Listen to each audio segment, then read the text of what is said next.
ជំរាបសួរអ្នកទាំងអស់គ្នាបាទសុខសប្បាយដែរទេថ្ងៃនេះបាទអញ្ចឹងជួបជាមួយលោកគ្រូទៀតហើយបាទតកតងទៅនឹងការរៀនអាននិងការបកប្រែភាសាអង់គ្លេសទាំងអស់គ្នាបាទអញ្ចឹងនេះគឺជាអត្ថបទកាសែតមួយលោកគ្រូដកស្រង់ចេញពីកាសែតភ្នំពេញប៉ុស្តិ៍បាទដែលមានចំណងជើងថាបាត់ដំបង Ginger Bee finding a following for local food scientists បាទអញ្ចឹងអ្នកទាំងអស់គ្នាចង់ដឹងអត្ថបទទាំងមូលមានខ្លឹមសារយ៉ាងណានោះបាទខ្លះយើងនាំគ្នាទៅសិក្សាទៅលើ vocabulary ទាំងអស់គ្នាសិនបាទនេះគឺជា vocabulary ដែលអ្នកទាំងអស់គ្នាអាចយកទៅប្រើប្រាស់បានណាអ្នកគ្នាអាចត្រៀមប៊ិចឬក៏សៀវភៅបាទដើម្បីធ្វើការកត់ត្រាពាក្យនៅថ្ងៃនេះបាទអញ្ចឹងកុំឲ្យខាតពេលបាទមុននឹងចាប់ផ្ដើមរៀនបាទលោកគ្រូសូមការលើកទឹកចិត្តពីអ្នកទាំងអស់គ្នាបាទសូមជួយចុចsubscribe និងចុចសញ្ញារូបកណ្ដឹងនិងយកពាក្យថាអដើម្បីទទួលបាននៅវីដេអូនិងមេរៀនថ្មីៗទៀតពីលោកគ្រូផងដែរបាទសូមអរគុណ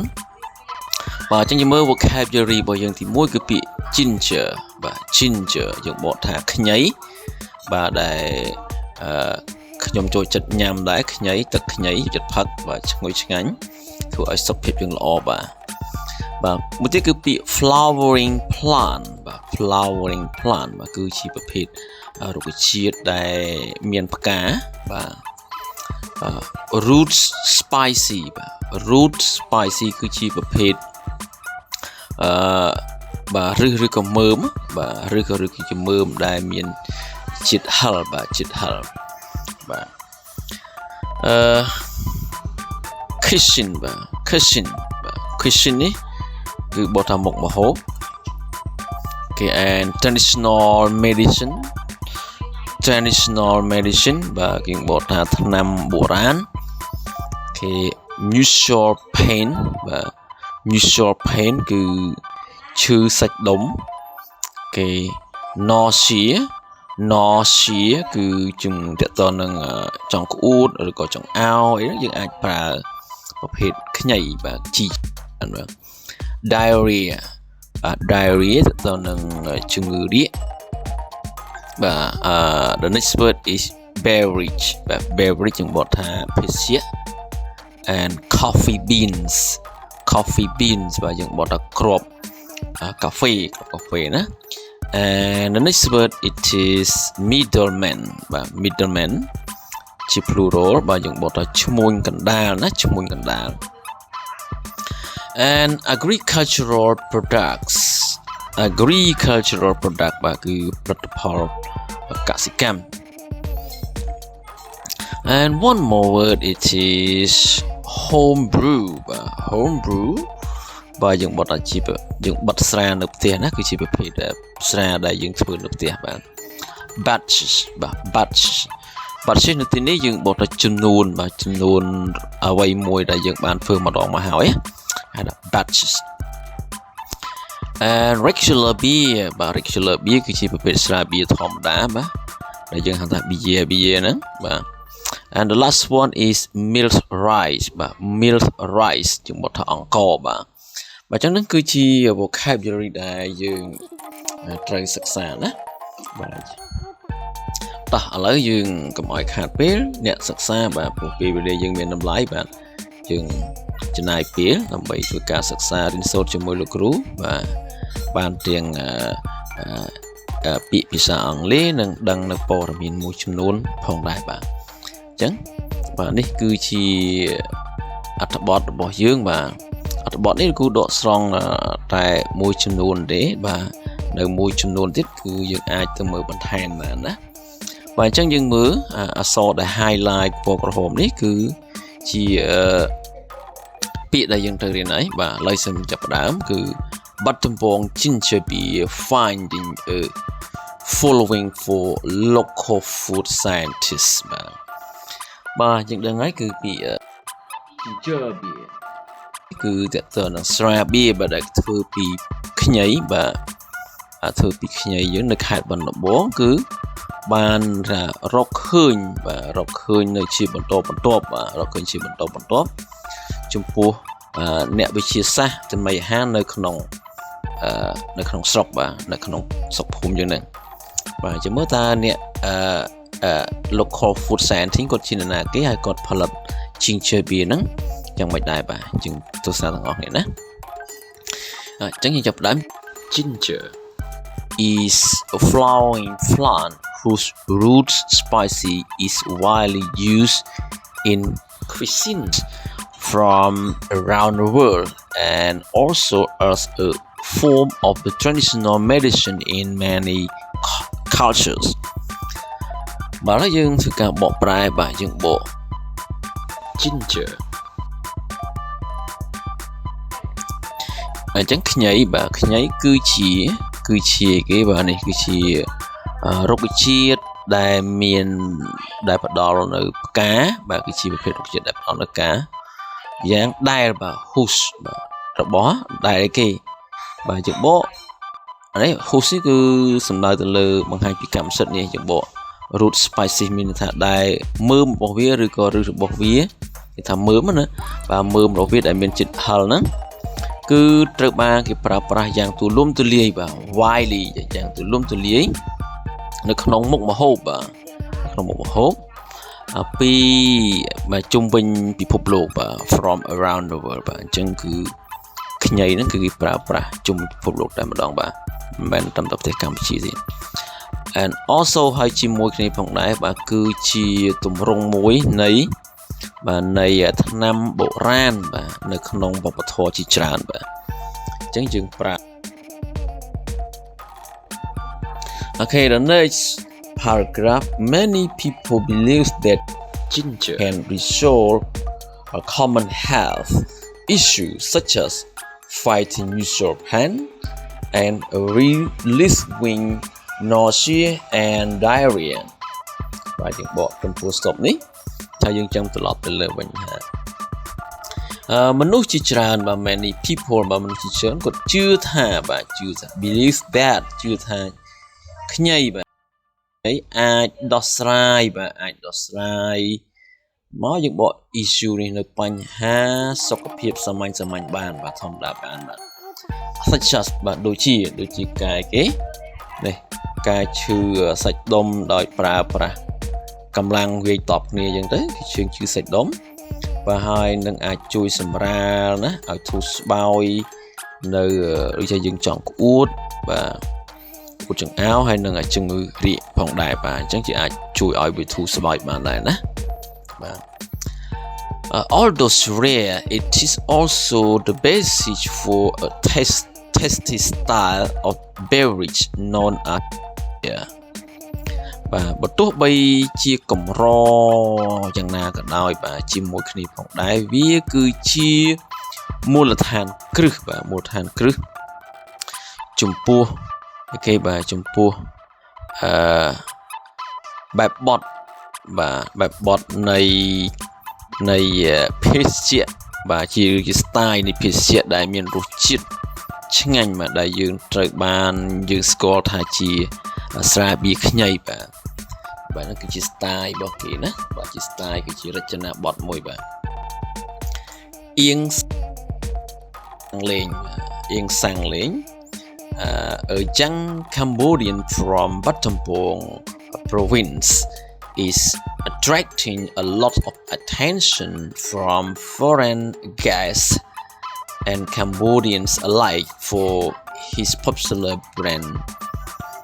ginger beer ចឹងលោកអៀងសាំងលេងបាទគឺជាយុវជនកម្ពុជាបាទយ៉ាង Cambodian បាទយុវជនកម្ពុជាមកពីខេត្តបាត់ដំបងបាទខេត្តបាត់ដំបងគឺគាត់បានគឺកំពុងធ្វើការទាក់ទាញបាទនៅចំណាប់អារម្មណ៍ជាច្រើនពីភ្ញៀវបរទេសនិងភ្ញៀវជាជនជាតិកម្ពុជាបាទដែលចូលចិត្តបាទនៅមានថាម៉ាក់ឬជាហៅនៅដែលមានជាប្រិយភាពរបស់គាត់បាទចំពោះស្រាបៀរខ្ញីនេះបាទ Sangling is a Saint Food Science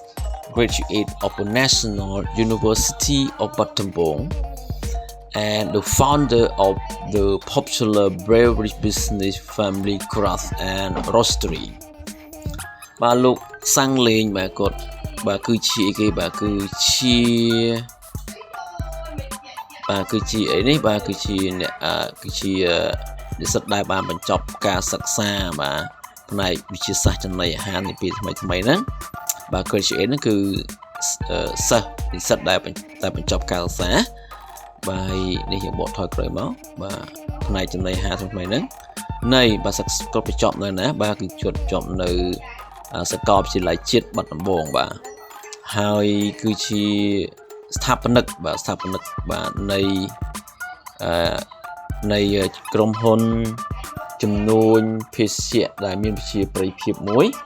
បាទឈ្មោះថា Family Craft ហើយនិង Roastery បាទអញ្ចឹងគាត់ចប់នៅមហានៅសាកលវិទ្យាល័យជាតិបាត់ដំបងបាទគាត់ផ្នែកសិក្សាផ្នែកចំណីអាហារណាបាទល្អមែនទែនបាទបាទអញ្ចឹងយើងបន្តទៀតកុំឲ្យខាតពេលវេលាយើងបាទអូខេអញ្ចឹងមើល I started this business late in 2016 selling coffee on the streets and I imported a coffee machine from Thailand and I started to learn how to roast my own coffee beans and I bought my coffee from middlemen in Siem Reap and Phnom Penh he said បាទយើងបក he said នេះមុនណាហើយយើងបកទៅលើវិញបាទអញ្ចឹងគាត់ក៏មានប្រសាសន៍ថាខ្ញុំបានចាប់ផ្ដើមការរស់ស៊ីនេះនៅចុងឆ្នាំ2016បាទដោយលក់កាហ្វេនៅតាមផ្លូវបាទហើយខ្ញុំក៏បាននាំយកម៉ាស៊ីនកិនកាហ្វេហ្នឹងមកពីប្រទេសថៃបាទហើយខ្ញុំបានចាប់ផ្ដើមរៀននៅរបៀបលីងគ្រាប់កាហ្វេដោយផ្ទាល់ខ្លួនរបស់ខ្ញុំបាទហើយខ្ញុំបានទិញកាហ្វេហ្នឹងគឺមកពីឈ្មួញកណ្ដាលនៅក្នុងខេត្តសៀមរាបនិងទីក្រុងភ្នំពេញបាទ He added that originally his shop focused only on the standard types of coffee and a range of small cakes as his family are bakers បាទយើងបកប៉ុណ្ណឹងយើងអានចប់ប៉ុណ្ណឹងយើងបកទៅខាងលើគាត់ក៏បានបន្ថែមពីថាបាទដំបូងឡើយបាទ originally ដំបូងឡើយហាងរបស់គាត់ហ្នឹងគឺបដោតទៅលើតែអត់ទៅលើគេបាទគឺបដោតទៅលើតែ standard ប្រភេទបាទកាហ្វេហើយនិងប្រភេទនៃនំខេកតូចតែប៉ុណ្ណោះបាទហើយនៅគណៈពេលដែលគ្រួសាររបស់គាត់ហ្នឹងគឺជាអ្នកដុតបាទគឺជាអ្នកដុតនំបាទ He sold a variety of cakes made from fresh local produce including potato, pumpkin and taro ហើយយើងបកទៅលើវិញគាត់លក់នៅនំខេកផ្សេងពីគ្នាបាទជាច្រើនប្រភេទបាទមកពីផលិតផលនៅក្នុងស្រុកស្រស់បាទរួមបញ្ចូលទាំងដំឡូងបាទហើយpumpkin បាទល្ពៅហើយនិងត្រាវបាទ taro He explained that in 2019 he heard of the government's vision of adding value to agricultural products and decided to enroll at university and study food science បាទគាត់ក៏បានពន្យល់ថានៅក្នុងឆ្នាំ2019បាទគាត់ក៏បានលើកតម្លឹងអំពីគេថានេះ vision នេះគឺចក្ខុវិស័យរបស់រដ្ឋាភិបាលនៃការបន្ថែមណា add value បាទបន្ថែមនៅតម្លៃបាទបន្ថែមលទ្ធផលបាទទៅក្នុងផលិតផលកសិកម្មបាទហើយគាត់ក៏បានសម្រេចចិត្តចុះឈ្មោះរៀននៅសាកលវិទ្យាល័យហើយសិក្សាផ្នែកវិទ្យាសាស្ត្រចំណីអាហារ Somewhere along the way, I also discovered an interest in home brew and the science of making my own beer, and I produced many batches and a lot of them failures. Eventually, I hit upon the idea of using ginger as my base. It tastes very different from regular beer as it is processed with milk, rice, and ginger rather than with he said. By the book he said នេះមុន